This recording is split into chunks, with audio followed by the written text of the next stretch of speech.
बिस्मिल्लाहिर्रहमानिर्रहीम। बहुत शुक्रिया जनाब स्पीकर कि हमें भी मौका मिला आखिर में। इसके बाद में आपको देता हूं अमीर के साथ। सबसे पहले तो हम मुबारकबाद पेश करते हैं मोहतरम इमरान खान साहब को। काश वो अभी तक मौजूद होते ताकि हमारी जो मुद्दा है वो भी सुन लेते। मुबारकबाद पेश करते हैं इस उम्मीद के साथ कि जो वादे उन्होंने इस कौम के साथ किए हैं उन वादों को वो पाए तकमील तक पहुंचाएंगे। ये एहतसाब का जो नारा यहां पर लगा, या इसी एहतसाब के नारे की बुनियाद पर जो उनका इंतखाब किया गया, मेरे ख्याल में सारी कौम, पूरी की पूरी कौम उनकी हिमायत करेगी और बिलाशुबा उसका आगाज इस पार्लियामेंट से ही क्यों ना किया जाए। लेकिन यह भी हमारी तवक्को होगी कि एहतसाब का यह अमल सिर्फ फिर इस पार्लियामेंट तक नहीं रुकेगा, जो कि हमारी रिवायत है कि पार्लियामेंट का एहतसाब होता है, लेकिन बाज कुछ ऐसी मुकद्दस गायें हैं जिनको अभी तक टच नहीं किया गया। यही हमारा मुतालबा होगा कि यह एहतसाब का अमल फिर आगे जाकर उन जजेस, उन जर्नलों और उन जर्नलिस्टों तक भी पहुंचेगा जो एक तरीके से या दूसरी तरीके से किसी न किसी शक्ल में, किसी न किसी एम्बेजलमेंट में मुलविस हैं। जनाब स्पीकर, हम मुतालबा करेंगे कि उन लोगों का भी एहतसाब हो जिन्होंने ऑपरेशन ज़रब-ए-अज़ब और ऑपरेशन राह निजात के दौरान वज़ीरिस्तान के घरों और वज़ीरिस्तान के बाजारों को मार भी किया और उनको लूटा भी। मेरे ख्याल में उन लोगों का भी एहतसाब होगा जो उस लूट मार में मुलविस हैं। जनाब स्पीकर, मैं मुख्तसर बात करता हूं। मैं शुक्रिया अदा करना चाहूंगा अपने हल्के की आवाम का भी, जिन्होंने तमाम तर रियासती दोंस, धमकियों और हर किस्म हथकंडों के बावजूद और गद्दारी के सर्टिफिकेट्स, गद्दारी के फतवों के बावजूद होश और हिम्मत से काम लिया। खुसूसन अपनी माओ बहनों को जिन्होंने 20-20, 25-25 किलोमीटर दूर जाकर वोट डाले और हमें इस ऐवान तक पहुंचाया। जनाब स्पीकर, यकीनन यह हमारे अवाम की एक बहुत बड़ी कामयाबी है, मेरी भी कामयाबी है, लेकिन उस कामयाबी की मुबारकबाद शायद उस वक्त तक हम ना ले सके जब तक हमारे ज़रब-ए-अज़ब से मुतासिर शुदा हमारे भाई, हमारे बहन अभी तक जो IDPs कैंपों में मौजूद हैं, इस मुबारकबाद के मुस्तहिक हम उस वक्त तक नहीं हो सकते जब उनको वापस अपने घरों पर अपना पहुंचा दें।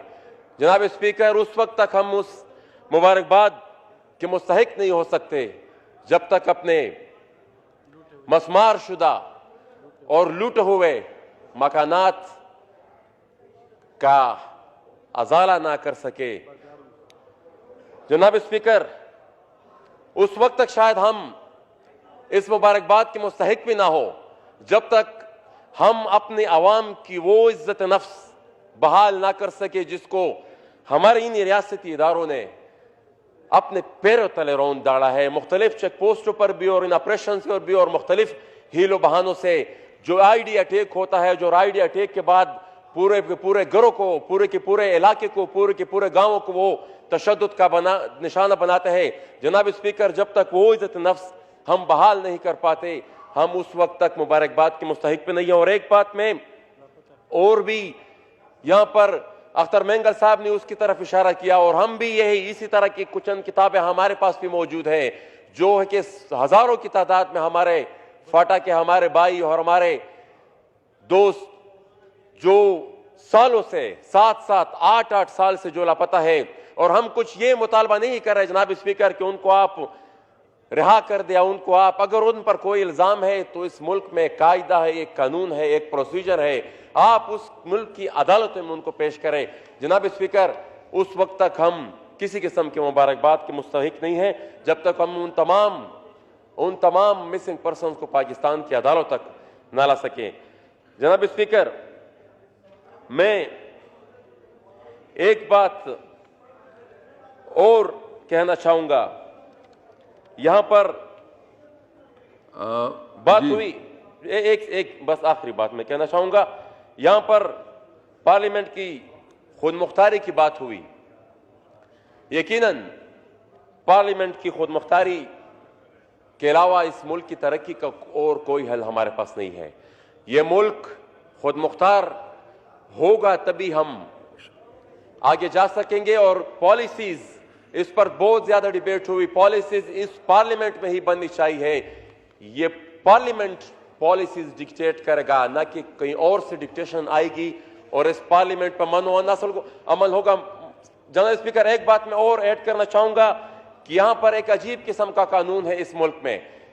एक बंदा है जो हुकूमत ही की बनी हुई GIT के मुताबिक 444 से भी ज्यादा मारवा अदालत कत्लों में मतलूब है। He is been accused in more than 400 target killings.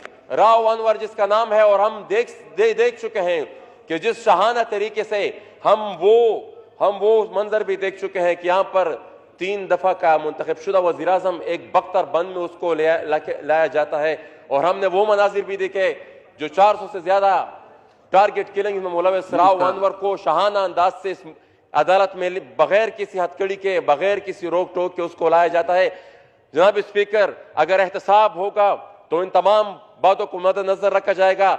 एक बात और, हमारा एक साथी हयात प्रिगल जो कि सोशल मीडिया पर इसी दुखती जमीन, इसी दुखती मिट्टी की आवाज उठाता था, इसी कौम के बच्चों की आवाज उठाता था जिनकी इज्जतों को पैरों तरह लौंदा गया है।